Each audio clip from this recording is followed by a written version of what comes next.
Hello, everybody. August 13th, 2019, 7:09 p.m., and it is a beautiful 104 degrees here in Central Texas. And when I say beautiful, I'm being very sarcastic about being beautiful. The day looks beautiful, but the heat is pretty brutal.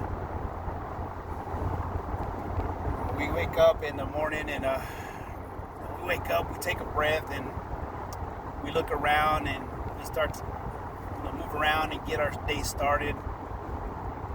And it's like we expect that to happen every day of our life. We expect to go to work. We expect to go to school.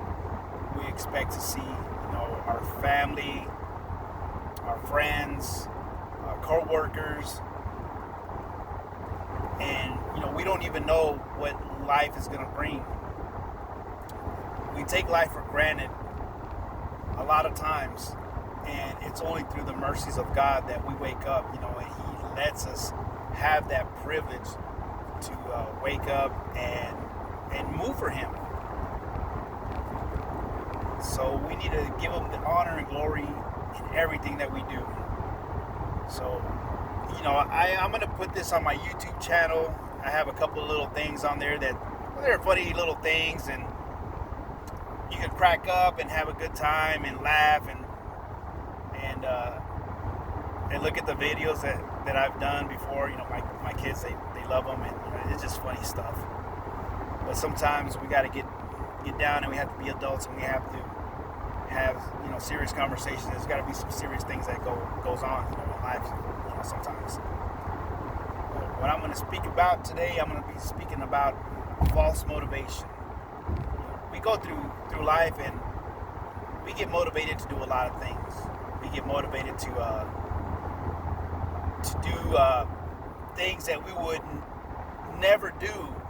We get motivated in our physical body. We get motivated mentally. We get motivated even spiritually.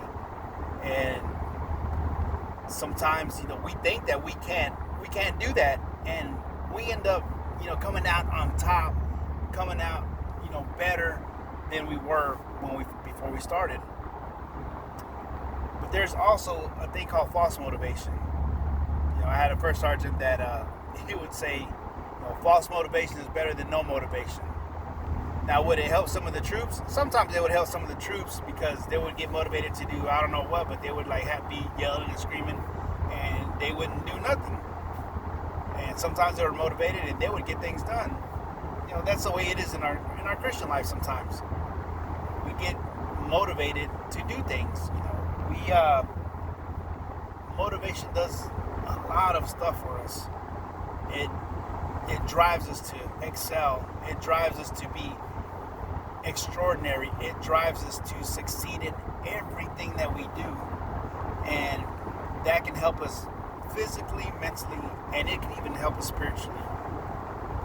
Spiritual motivation is something that's very special, and it takes a special person to have that motivation, that spiritual motivation, to move and do something, for God.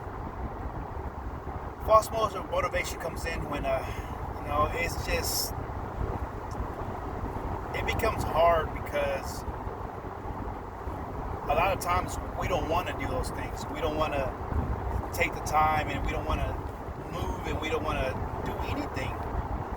And that false motivation sets in, and we're thinking that we're doing this and we're doing that, but we're not. We're just sitting there doing nothing, and we expect there to be results when we're not doing anything. And that reminds me of the story in the Bible, in the first book of Samuel. And it was when the Israelites and the Philistines were at war. There was a lot of corruption going on in the temple, and the priest knew about it. The high priest knew about it, and he really wasn't disciplining or punishing. Well, his sons were the ones that were doing it, and he wasn't doing that. And there was a war that broke out between Israel and the Philistines, and they went to battle, and Israel always found itself winning because God was always with them. But this instance, we find Israel losing the battle. So when they start losing the battle and the Philistines start slaughtering the Israelites, we see the sons of Eli, the high priest, go back and get the Ark of the Covenant, because they know that God's presence abides in the Ark of the Covenant, and that's all they will need to win the war.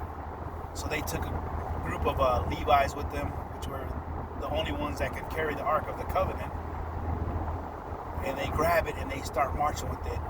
And once they get into the camp of the Israelites seen the Ark of the Covenant, and they let out this battle cry that was so fierce that the whole ground shook the battle camps. And when they did that, the Philistines said, God has entered the camps of the Israelites. And they knew that the battle was over. But still, they were going to go out there and fight.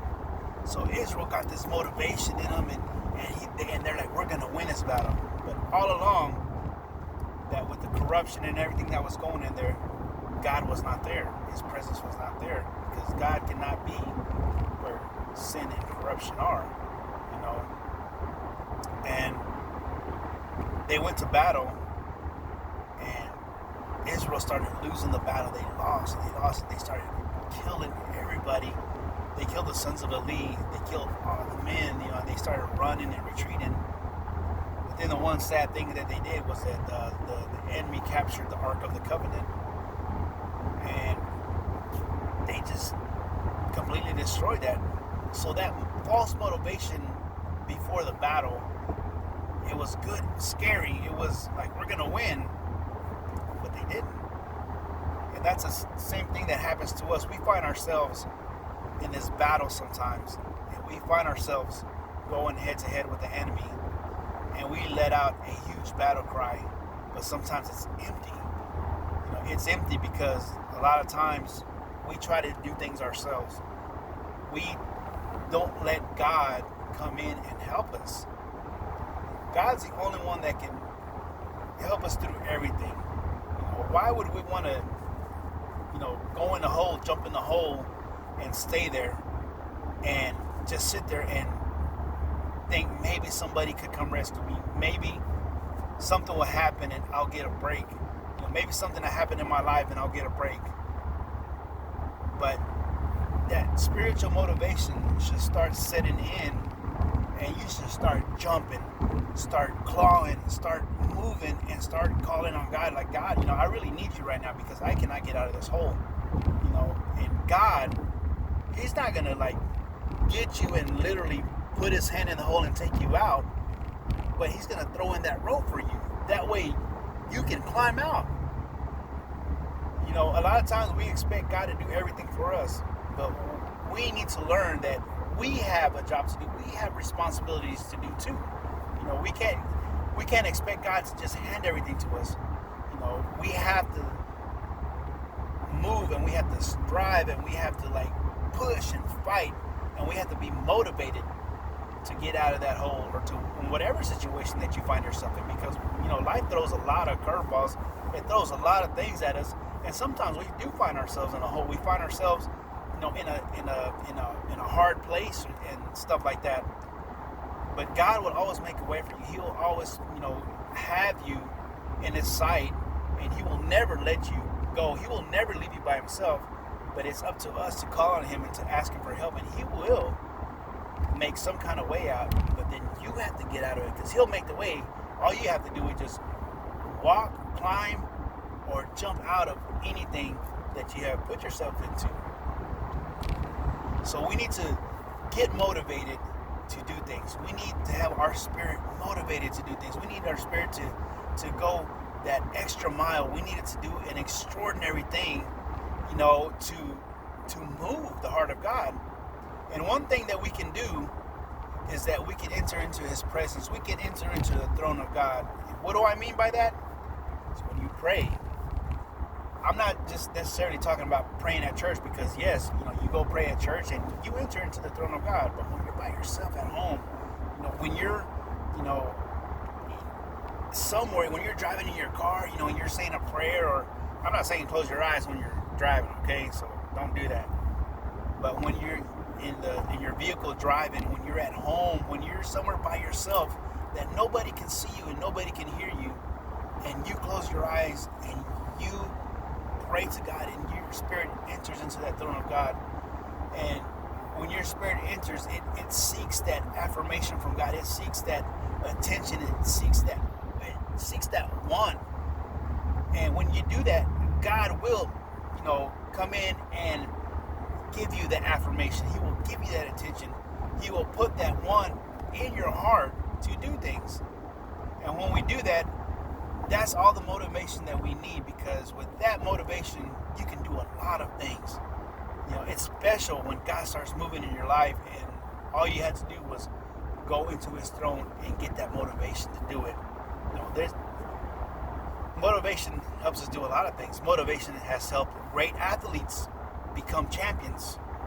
Motivation has helped great fighters become champions. Motivation has helped, the poorest person become a CEO.